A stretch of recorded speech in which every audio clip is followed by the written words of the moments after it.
बंगाल हिंसा के मास्टरमाइंड का बीजेपी कनेक्शन सामने आ गया है।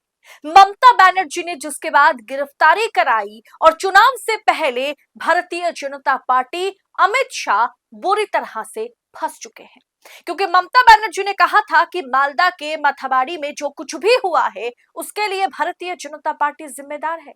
और ममता बनर्जी ने ये जो आरोप लगाया है कि ये भाजपा के साथ कनेक्शन है, ये सब कुछ मैं आपके सामने तथ्य के साथ रखूंगी। क्या दावा ममता बनर्जी की पार्टी और ममता बनर्जी ने की है, तो आखिर तक वीडियो में हमारे साथ बने रहे।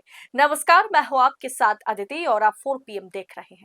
दोस्तों, पश्चिम बंगाल विधानसभा चुनाव के पहले जो सिचुएशन या जो स्थिति बनी हुई है ना, जो घमासान मचा हुआ है, वो एक अलग लेवल का है। अब मालदा की जो मथाबाड़ी है, वहां पर हालिया हिंसा ने नया राजनीतिक मोड़ ले लिया है, जिसे देखते हुए पश्चिम बंगाल में राष्ट्रपति शासन लागू करने पर भी बात चल रही थी। अब मुख्यमंत्री ममता बनर्जी ने एक चुनावी रैली के दौरान, आज वो चुनावी रैली को संबोधित कर रहे थे और संबोधित करते हुए उन्होंने बड़ा धमाका कर दिया। उन्होंने बहुत बड़ा आरोप भाजपा पर लगाया। कल वैसे वो अमित शाह से इस्तीफा मांग रहे थे। उन्होंने कहा था कि that I demand Amit Shah इस्तीफा दे। और आज ममता बनर्जी की पार्टी टीएमसी ने बकायदा ट्वीट करते हुए, बकायदा सार्वजनिक मंचों पर बात अपनी बातों को रखा है और साथ में सोशल मीडिया पर पोस्ट करते हुए भारतीय जनता पार्टी का किस तरीके से जो कुछ भी मालदा में हुआ है, जो बंगाल में हिंसा हुई है, उसके साथ किस तरीके का कनेक्शन है, उसे उजागर किया है। दरअसल दोस्तों, ममता बनर्जी ने खुल करके कहा है कि मुख्य आरोपी जो है वो भाजपा से जुड़ा हुआ व्यक्ति है। राज्य की सीआईडी जो है वो त्वरित गति के साथ काम किया है और मास्टरमाइंड को गिरफ्तार कर लिया है। अब दरअसल पूरा मैटर है क्या, जिनको नहीं पता उनके लिए मैं बता देती हूँ। दोस्तों, मालदा जो है वो पश्चिम बंगाल का एक जिला है जहां मुस्लिम आबादी सबसे ज्यादा है। अब मालदा के कालियाचक ब्लॉक या माथाबाड़ी इलाके में हाल ही में चुनावी मतदाता सूची यानी एसआईआर के जो निरीक्षण है, उसके विरोध में एक हिंसक प्रदर्शन हुए थे। दरअसल क्या हुआ था, आम पब्लिक सड़कों पर उतर आई थी कि इनके मतलब बहुत ज्यादा तादाद में नाम काट दिए गए। खास करके मुसलमानों के नाम बहुत बुरी तरीके से पश्चिम बंगाल में एसआईआर के जरिए काटे गए। अब वो आम पब्लिक, हिंदू मुसलमान की मैं बात नहीं कर रही हूँ, मैं आम पब्लिक की बात कर रही हूँ कि आम पब्लिक जो है वो जो भी चुनाव आयोग के वहां पे दफ्तर है, जो बूथ लेवल ऑफिसर्स के जो दफ्तर है, वहां पर आकर के प्रदर्शन करते हैं कि हमारे नाम क्यों काट दिए गए। अब बातचीत या फिर विरोध एक इतना हिंसक रूप ले लिया था जिसके बारे में किसी ने सोचा नहीं था। दोस्तों, आज के समय में सत्ता की आंखों में आंखें डालकर पत्रकारिता करना मुश्किल हो गया है। हमारे 4 PM नेशनल यूट्यूब चैनल और फेसबुक चैनल को, जिसे आपका प्यार और विश्वास हमेशा से मिलता रहा, उसे बंद करके सरकार ने यह साबित कर दिया कि वो आपके सवालों से कितना डरती है। मुश्किल दौर है, लेकिन हम ना रुके थे और ना ही रुकेंगे। हम सच के लिए हमेशा लड़ते रहेंगे। ऐसे में 4 PM उत्तर प्रदेश यानी 4 PM यूपी को ज्यादा से ज्यादा ज्वाइन करें और स्वतंत्र पत्रकारिता को जिंदा रखने के लिए जितना हो सके उतना हमारा आर्थिक सहयोग करें। आपके सहयोग से ये जंग हम जीत कर रहेंगे। इस दौरान उग्र भीड़ ने 7 न्यायिक अधिकारियों को, जुडिशियल ऑफिसर्स को बंधक बना लिया था और स्थिति बहुत खराब हो गई थी। स्थिति इतनी खराब हुई कि मामला सुप्रीम कोर्ट पहुंचा। सुप्रीम कोर्ट ने पश्चिम बंगाल में ममता बनर्जी की सरकार की ऐसी की तैसी कर दी।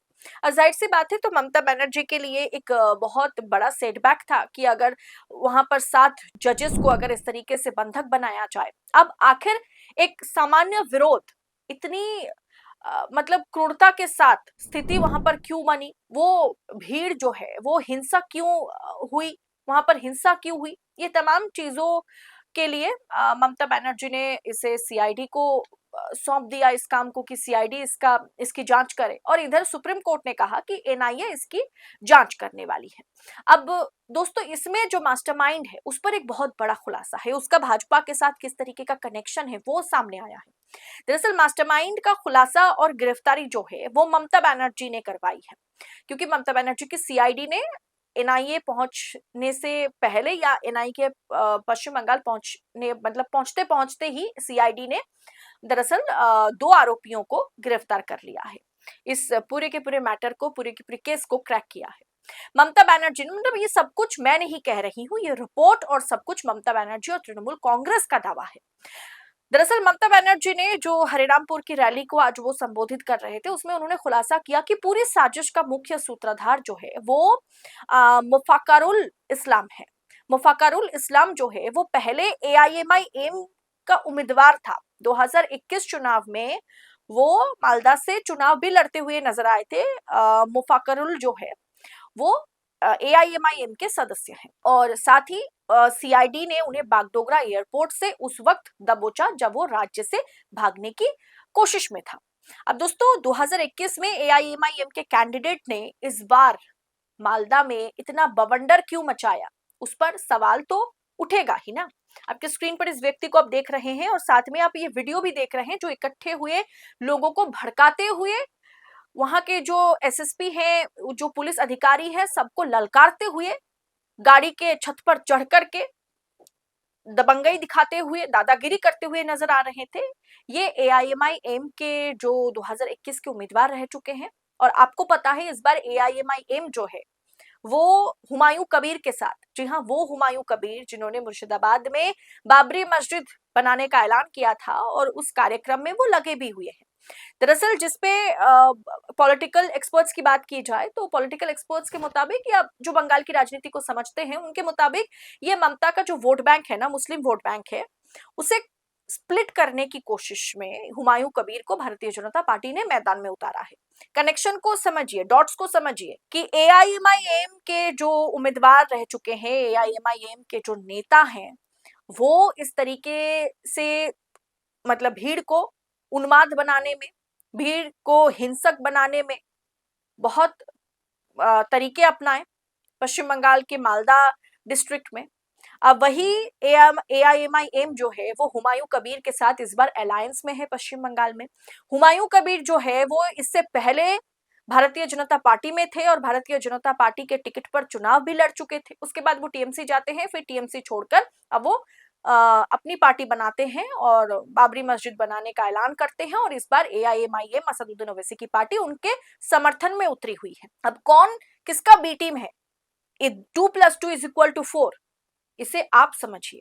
दोस्तों ममता बनर्जी ने इसीलिए सीधा आरोप लगाया कि बीजेपी ने इस व्यक्ति को एआईएमआईएम से उधार लिया है, लोन पे लिया है और बंगाल में हिंसा भड़काने के लिए भेजा है। इसके पीछे मुंबई से लाए गए लोग और बीजेपी की साजिश है। अब इससे लेकर के टीएमसी ने बकायदा इन तीनों की फोटो जारी की है और ये तीन कौन कौन है। टीएमसी ने ट्वीट किया है कि एक्सपोज्ड। पहली तस्वीर जो है वो जयकांत की है। लिखा क्या है टीएमसी ने कि police observer of Mothabari Malda, he is the husband of a senior BJP leader from Bihar. यानी पहली तस्वीर में जो शख्स पुलिस अधिकारी आपको नजर आ रहे हैं, ये मोथाबारी के पुलिस ऑब्जर्वर हैं जिन्होंने उस पूरे घटना को सामने से देखा और वो भारतीय जनता पार्टी के जो बिहार के एक बड़े दिग्गज नेता हैं, फीमेल लीडर हैं, उनके पति हैं। अब इसके बाद जो दूसरे तस्वीर में आप देख सकते हैं, जो दूसरी तस्वीर है उसमें जो शख्स आपको दिखाई दे रहे हैं उनका नाम है मौलाना मोहम्मद शाहजहां अली कादरी। क्या लिखा टीएमसी ने कि ISF candidate from Mothabari arrested on charges of organising the agitation. यानी इस भयावह स्थिति को या इस भीड़ को हिंसा में तब्दील करने के लिए इन्हें अरेस्ट किया गया है। ये आईएसएफ के मेंबर हैं। इसके अलावा जिनका नाम शामिल है, जो तीसरी तस्वीर में नजर आ रहे हैं, ये है मुफक्किरुल इस्लाम, एआईएम लीडर हैं और 2021 के एआईएमआईएम के कैंडिडेट हैं। Mastermind behind the hostage situation, यही मास्टरमाइंड है हॉस्टेज सिचुएशन के लिए जिसमें 7 जजों को बंधक बनाया गया था पश्चिम बंगाल के मालदा में। BJP running a full scale operation to destabilize Bengal through their multiple layered agent. Bengal has identified every player. Bengal has connected every dot. यानी बंगाल ने सभी डॉट्स को कनेक्ट करके नतीजे पर पहुंचा है जहां भारतीय जनता पार्टी की बी टीम इसमें काम कर रही है और भारतीय जनता पार्टी के लोग भी शामिल हैं। अब दोस्तों मुख्यमंत्री ने चुनावी मंच से बीजेपी पर गंभीर आरोप लगाए। ये बहुत बड़ा गंभीर आरोप है जिसमें ममता बनर्जी ने साजिश का पर्दाफाश किया है। ममता बनर्जी ने अधिकारियों के तबादले पर भी सवाल उठाए कि पहले सारे ऑफिसर्स का तबादला किया गया, 173 जो पुलिसकर्मी हैं उनका तबादला हुआ है, जिसमें डीजी है, सीपी है, जॉइंट कमिश्नर ऑफ पुलिस है, जिसमें एसएसपी है, जिसमें आईपीएस है, आईएएस है, सबका तबादला किया गया। 173 पुलिस अधिकारियों का तबादला होता है, 83 बीडीओस का तबादला होता है, और उसके बाद इस तरीके से बंगाल में हिंसा हो मतलब भड़क उठती है। और उसमें किनके कनेक्शंस को ममता बनर्जी ने डॉट्स के जरिए जोड़ा है और सबके सामने रखा है, वो मैंने आपको बता ही दिया। अब दोस्तों, फिलहाल बंगाल में जो हिंसा देखी गई, जिस तरीके से जजों को बंधक बनाया गया, इसके पीछे ममता बनर्जी ने भाजपा की साजिश है, ऐसा बताया ममता बनर्जी ने, ममता की पार्टी ने, टीएमसी ने। फिलहाल इस पूरे विषय को देखते हुए इस पर आपकी राय क्या है, कमेंट बॉक्स में हमें जरूर बताएं। क्या आप इन डॉट्स को कनेक्ट कर पाए, बताइएगा जरूर। फिलहाल इस रिपोर्ट में इतना ही, आपसे जल्द होगी मुलाकात। फिलहाल मुझे दीजिए इजाजत, बहुत बहुत शुक्रिया आप सभी का। जय हिंद, जय भारत।